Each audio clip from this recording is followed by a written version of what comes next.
Temuan beras premium oplosan segera diusut tuntas. Ia mendesak aparat penegak hukum secara menyeluruh menindak pelaku teknis, jaringan distribusi, hingga korporasi yang terbukti mengoplos beras premium. Ada pihak-pihak yang melakukan hal tersebut harus langsung ditindaklanjuti, diproses secara hukum, jangan sampai kemudian merugikan rakyat, dan DPR tentu saja akan melakukan pengawasan melalui komisi-komisi yang ada di DPR untuk ikut menindaklanjuti terkait dengan hal itu. Kita bahas bersama dengan anggota Komisi 6 DPR RI fraksi Demokrat Herman Hairon dan peneliti pertanian Center of Reform on Economic atau CORE Eliza Mardiani. Selamat malam Mbak Eliza, juga Bang Herman. Halo, Selamat malam. Mbak Friska. Kita ketemunya bahas oplosan lagi, beras oplosan lagi, belum beres-beres nih. Saya harus ke Bang Herman dulu nih. Jadi langkah terkini Komisi 6 sudah berkoordinasi dengan mitranya dengan Kementerian Perdagangan sejauh mana untuk mengusut beras premium oplosan? Ya, sebetulnya instrumennya banyak ya. Kalau melihat kepada regulasi misalkan, perundang-undangan sudah menyebutkan di dalam Undang-Undang Nomor 18 Tahun 2012 tentang pangan, juga sebetulnya secara eksplisit menyebutkan dilarang untuk melakukan oplosan atau mencampurkan antara kualitas tinggi dengan kualitas rendah, kemudian menjadi kualitas tertentu yang pada akhirnya merugikan terhadap masyarakat. Bahkan bukan hanya secara harga, secara kualitas merugikan terhadap keamanan pangan. Yang kedua ada Undang-Undang Nomor 7 Tahun 2014 tentang perdagangan, yang juga ini melarang terhadap peredaran yang tidak sesuai dengan label iklan pangan. Tentunya ini bisa dijerat oleh hukum. Kemudian juga Undang-Undang Perlindungan Konsumen, yang saat ini kami juga sedang merevisi Undang-Undang Perlindungan Konsumen dengan melihat terhadap kasus-kasus yang terjadi. Dan saya kira kasus persoalan beras oplosan ini bukan satu kali ini terjadi. Ini dari beberapa waktu yang lalu ya selalu terjadi. Karena ini adalah komoditas yang setiap hari dikonsumsi, dan pada momentum-momentum tertentu, dikala kemudian suplai kurang memadai, kemudian harga meningkat tinggi, biasanya mereka untuk mengejar market mengoplos terhadap beras yang berkualitas tinggi dengan kualitas rendah, kemudian menurunkan pada kualitas tertentu. Nah ini tentu tidak boleh gitu ya, baik ditinjau dari sisi peraturan perundangan manapun tidak diperbolehkan dan dapat dijerat secara hukum. Nah, Bang Oleh Herman, karenanya, oke, saya tanya dulu, ini kan 212 merek bahkan kan? Dan betul. kalau tadi dikatakan berulang, justru harusnya nggak boleh berulang. Apa yang masih luput sejauh ini? Kenapa kok masih bisa berulang? Saya tentu harus mendapatkan informasi lebih lanjut ya atas 212 merek dagang ini, karena 212 merek dagang juga diproduksi oleh 7 perusahaan besar yang selama ini menguasai pasar gitu. Nah kalau 212 merek dagang dengan 7 perusahaan besar, tentu ini harus dijelaskan kepada publik, dan bahkan saya setuju Ketua DPR untuk melakukan penyelidikan dan penelusuran secara menyeluruh. Agar apa? Agar informasinya jelas, apa yang kemudian dimaksud dengan oplosan, apa yang kemudian yang dimaksud dengan merugikan terhadap masyarakat, baik dari sisi harga maupun dari sisi keamanan pangan. Karena lebih penting bahwa keamanan pangan itu lebih mementingkan perlindungan konsumennya gitu. Oleh karenanya hukumannya juga lebih tinggi terhadap ancaman keamanan pangan. Apalagi kalau kemudian disertai dengan persoalan kartel yang menyebabkan harga tinggi dengan kualitas rendah. Saya kira ini banyak pasal, banyak undang-undang yang tentu bisa menjeratnya. Namun tentu kami mohon penjelasan lebih jauh dulu. Informasinya seperti apa, jangan juga serta-merta ada alasan-alasan yang bisa diterima bahkan sesuai dengan label dan iklan pangan. Karena label dan iklan pangan pun ini bisa menjadi persoalan hukum tersendiri jika tidak diikuti oleh para produsen di bidang pangan. Nah, Mbak Eliza, ini sebenarnya dari mana sih kok nggak selesai-selesai masalah beras oplosan premium pula? kan konsumen ruginya dua kali ya. Tadi ada ancaman keamanan pangan, di sisi lain juga rugi uang banyak karena harusnya belinya beras kualitas premium yang didapatkan malahnya KW. Ya, jadi sebetulnya praktik oplosan atau pencampuran beras itu sah-sah aja sebetulnya kalau dilakukan selama itu masuk dalam standar beras premium. Karena kalau di Indonesia itu standar beras premium misalkan derajat sesuainya berapa persen, terus juga pecahannya itu maksimalnya 15% kan. Nah kalau di Thailand itu premium itu 5%. Jadi Indonesia ini premiumnya cenderung medium di Thailand gitu kan. Nah, jadi itu nggak masalah selagi itu memenuhi tadi kualitas premium di Indonesia. Nah, yang jadi soal itu adalah ketika yang dioplos itu adalah beras SPHP.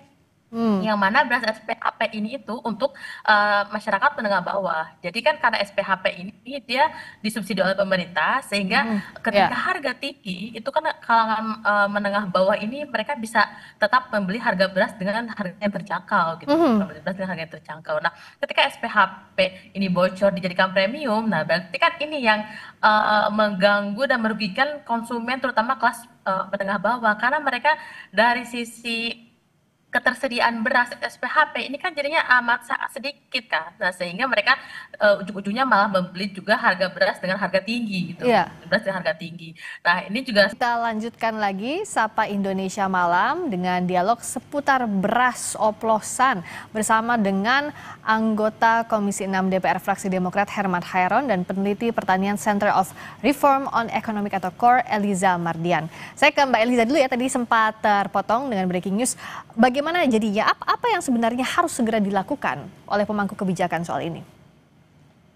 Pertama, agar SPHP tadi tidak bocor, dioplos menjadi premium, ini memang mekanisme distribusi SPHP ini harus dievaluasi. Jadi, karena SPHP ini kan dari gudang bulog, terus melibatkan distributor dan berujung di agen retailer. Jadi di situ celah kebocorannya besar sekali.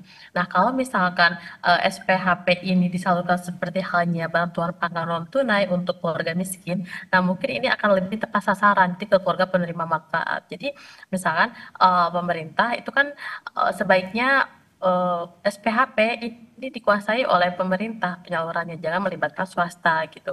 Bisa lewat bulog, operasi keliling gitu kan, operasi pasar keliling ke setiap daerah-daerah tertentu, atau misalkan kalau sekarang kan ada lewat Kopdes Merah Putih ya. Jadi memang di situ penyalurannya. Nah, sehingga tinggal pemerintah bagaimana mengupdate database. Jadi cakupan penerima manfaat SPHP ini diperluas misalkan dari desil 2 hingga desil 6 misalkan untuk calon kelas menengah gitu. Jadi ketika mereka membeli SPHP berbasis NIK ini sudah terintegrasi, jadi ini lebih tepat sasaran. Kalau misalkan masih menggunakan alur distribusi yang sama seperti saat ini celah-celah seperti pengoplosan ini akan terus terjadi lagi dan akan berulang. Ya sama-sama aja bohong gitu ya Mbak Eliza, ya akan berulang kalau tidak diawasi, tidak segera dilakukan intervensi. Nah, apakah bisa dilakukan operasi pasar dalam waktu segera, Pak Herman?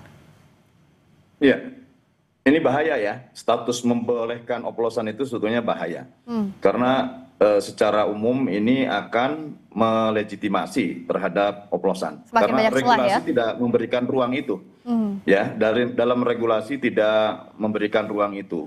Karena juga beras itu kan berbeda jenis, berbeda kualitas, dan kalau dioplos ya juga itu menurut saya akan menurunkan pada kualitasnya sendiri ya, selain tentu bagi mereka yang memanfaatkan proses produksi ini juga akan menyebabkan terhadap kerugian masyarakat dari sisi harga. Jadi menurut saya tidak perlulah ada statement ini, tinggal dikelaskan saja mana yang tentu hasil penggilingan ini masuk dalam kelas premium, mana yang masuk dalam kelas medium, dan bahkan kalau di bulog itu terlalu lama disimpan, kemudian menjadi beras rusak, recondition juga itu bermasalah gitu ya.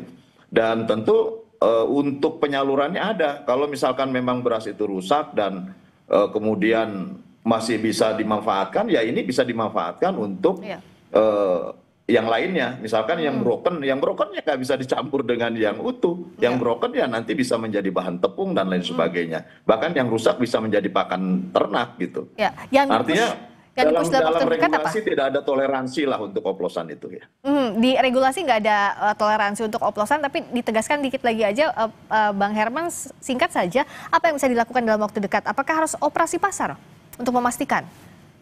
Operasi pasar kan dilakukan untuk penetrasi harga, ya supaya harga tidak kemudian melambung tinggi dan membuat masyarakat menurun daya beli terhadap pangan yang setiap hari memang harus dibeli dan dikonsumsi. Nah, oleh karenanya kalau memang ini pangan menjadi komoditas utama, semestinya juga tidak diserahkan kepada pasar. Dulu ada yang namanya raskin atau rasta ya, beras untuk rakyat yang membutuhkan di bawah garis kelas menengah ke bawah, ini ada gitu. Dan semestinya ini juga ada karena ini sebagai instrumen penetrasi pasar. Kalau sekarang itu ada BPNT, ada operasi pasar. Operasi pasar tidak mampu untuk bisa melakukan penetrasi terhadap kenaikan harga yang meluas. Oleh karenanya sudahlah mekanisme yang bagus seperti yang pernah digunakan selama pemerintahan Presiden SBY, di mana raskin sebagai instrumen untuk penyedia, karena dalam undang-undang pangan kan disebutkan bahwa pangan adalah hak asasi manusia, maka ya ini harus disediakan secara rutin kepada masyarakat dengan harga yang terjangkau. Pada sisi lain, ya tentu yang kelas premium ke atas itu menjadi free market yang juga harus dikontrol harganya melalui supply and demand. Ini yang menurut saya ya harus dijaga oleh kebijakan. Tetapi sekali lagi jangan memberikan ruang bahwa oplosan itu boleh dan dilegitimasi oleh sebuah peraturan teknis. Ini bahaya karena pasti yang akan terjadi adalah pelanggaran-pelanggaran terhadap baik itu terhadap harga maupun terhadap kualitas. Kalau begitu harus di-push, siapa yang berani main-main harus tegas regulasinya, jangan sampai sulit sekali jadi warga negara Indonesia. Beras aja harus dioplos. Dalam sistem pengawasan kami sebetulnya sudah berlapis ya. Ada di Kementerian Perdagangan, misalkan Perlindungan Konsumen dan Tata Niaga. Kami juga ada badan lembaga, yaitu Badan Perlindungan Konsumen Nasional, ada BPKN.